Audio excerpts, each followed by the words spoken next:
13वां दिन। युद्ध प्रारंभ हुए 12 दिन बीत चुके थे और कौरवों को लगातार हार का सामना करना पड़ रहा था। 12वें दिन भी असंख्य सैनिक वीरगति को प्राप्त हुए थे और हर संभव प्रयास करने के बावजूद द्रोणाचार्य युधिष्ठिर को नहीं पकड़ पाए थे। इसलिए दुर्योधन का पारा 7वें आसमान पर था। वह गुरु द्रोणाचार्य के पास जाकर सैनिकों के सामने ही उन पर चिल्लाने लगा। दुर्योधन की धृष्टता देखकर द्रोण काफी आहत हुए, किंतु उन्होंने बड़ी शांति से उत्तर दिया, दुर्योधन, इस तरह व्यग्र होने से कुछ नहीं होगा। तुम तो जानते ही हो कि युधिष्ठिर को पकड़ने की हर कोशिश अर्जुन के रहते नाकाम हो जाती है। लेकिन आज मैं प्रतिज्ञा करता हूँ कि मैं उसे पकड़कर अवश्य लाऊंगा। युद्ध पुनः प्रारंभ होने वाला था कि तभी सुशर्मा ने एक बार फिर अर्जुन को युद्ध के लिए ललकारा। अर्जुन सुशर्मा की चुनौती स्वीकार कर उसके साथ युद्ध करने चल पड़े। दूसरी ओर धृष्टद्युम्न, सात्यकी, कुंतीभोज, विराट और भीम से सुरक्षित युधिष्ठिर पर गुरु द्रोणाचार्य ने पुनः आक्रमण कर दिया, लेकिन वे उन तक नहीं पहुंच पाए। द्रोणाचार्य ने उस दिन जो चक्रव्यूह रचना की हुई थी उसे अर्जुन के अलावा और कोई नहीं भेद सकता था, लेकिन अर्जुन उस समय वहां उपस्थित नहीं थे। पांडवों की सेना में सभी परेशान थे कि द्रोणाचार्य के चक्रव्यूह को कैसे तोड़ा जाए। अंततः अभिमन्यु बोला, मैं चक्रव्यूह भेदने की विधि तो जानता हूँ, लेकिन बाहर निकलने की विधि नहीं जानता। भीम ने कहा, पुत्र अभिमन्यु, तुम चक्रव्यूह भेदकर एक बार उसमें प्रवेश कर जाओ। जहां से तुम चक्रव्यूह भेदोगे वहीं से हम तुम्हारी सहायता के लिए प्रवेश कर जाएंगे। यह सुनकर अभिमन्यु ने अपने सारथी सौमित्र से कहा कि वह उसका रथ गुरु द्रोणाचार्य के रथ के समीप ले चले। सारथी ने अभिमन्यु को रोकते हुए कहा, राजकुमार, गुरु द्रोणाचार्य युद्धकला के पारखी हैं, इसलिए आप मेरी बात मानिए और चक्रव्यूह में प्रवेश न करें। यह आपके लिए खतरनाक हो सकता है। अभिमन्यु ने उत्तर दिया, सौमित्र, तुम चिंता मत करो, क्योंकि यदि द्रोणाचार्य युद्धकला में निष्णात है तो मैं भी परम श्रद्धेय श्री कृष्ण का भांजा हूँ। कौरव सेना अभिमन्यु के रणकौशल को देख चुकी थी, इसलिए जब वह गुरु द्रोण की ओर बढ़ रहा था तो दुर्योधन ने सेना सहित आगे आकर उसे रोकना चाहा। अभिमन्यु ने उसके असंख्य सैनिकों को मार गिराया।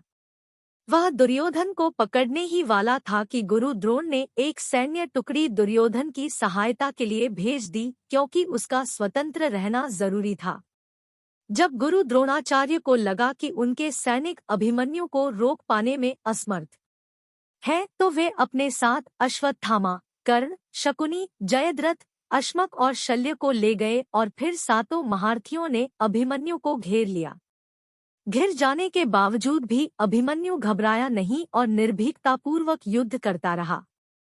कर्ण, शल्य और दुःशासन आदि वीरों ने अभिमन्यु को रोकने का प्रयास किया, पर अभिमन्यु को आगे बढ़ने से कोई नहीं रोक पाया। कौरव सेना इस प्रचंड आंधी की तरह आ रहे वीर के सामने लाचार और भयभीत नजर आ रही थी। अभिमन्यु निरंतर आगे बढ़ता जा रहा था और अंततः वह गुरु द्रोण का चक्रव्यूह भेदने में सफल हो गया। किंतु जैसे ही उसने चक्रव्यूह भेदा, जयद्रथ ने अपनी सेना के साथ उस व्यूह को बंद कर दिया और इस प्रकार भीम आदि चक्रव्यूह के बाहर ही रह गए। चक्रव्यूह के भीतर यद्यपि अभिमन्यु अकेला था, फिर भी वह घबराया नहीं। वह बड़ी वीरता से कौरवों की सेना का सामना कर रहा था। दुर्योधन का पुत्र लक्ष्मण अभिमन्यु द्वारा मारा गया। जब दुर्योधन को यह दुखद समाचार मिला तो वह गुस्से से पागल हो गया। उसने अपने सैनिकों को आदेश दिया, इसे जल्दी से पकड़कर मार डालो, अन्यथा यह अकेला ही हमारी सेना को मिट्टी में मिला देगा। अपने मित्र दुर्योधन की आज्ञा का पालन करते हुए कर्ण ने सैनिकों के साथ युद्ध कर रहे अभिमन्यु पर पीछे से वार किया। यह युद्ध के नियमों के विरुद्ध और बहुत ही शर्मनाक कार्य था।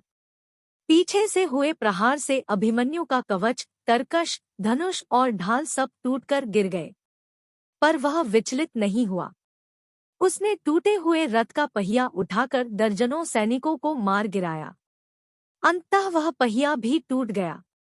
दुःशासन के पुत्र ने उस पर गदा से प्रहार करना चाहा, पर अभिमन्यु ने उसे गदा छीन ली। लेकिन तभी किसी ने पीछे से अभिमन्यु पर वार किया और वह महान वीर धरती पर गिरकर वीरगति को प्राप्त हो गया। जब अर्जुन सुशर्मा को मारकर लौटे तो उन्हें पता चला कि किस प्रकार उनका बेटा अभिमन्यु अकेले चक्रव्यूह में जाकर शत्रुओं से घिर गया था और किस तरह शत्रुओं ने धोखे से पीछे से वार करके उसका वध किया। अर्जुन को भीम ने यह भी बताया कि अभिमन्यु द्वारा चक्रव्यूह भेदने पर जयद्रथ ने उसे दोबारा बना दिया, जिससे वे लोग अभिमन्यु की मदद के लिए नहीं जा पाए। अर्जुन को जयद्रथ पर बहुत क्रोध आया और उन्होंने प्रतिज्ञा की कि वह अगले दिन अपने पुत्र के हत्यारे जयद्रथ का सूर्यास्त से पूर्व वध कर देंगे।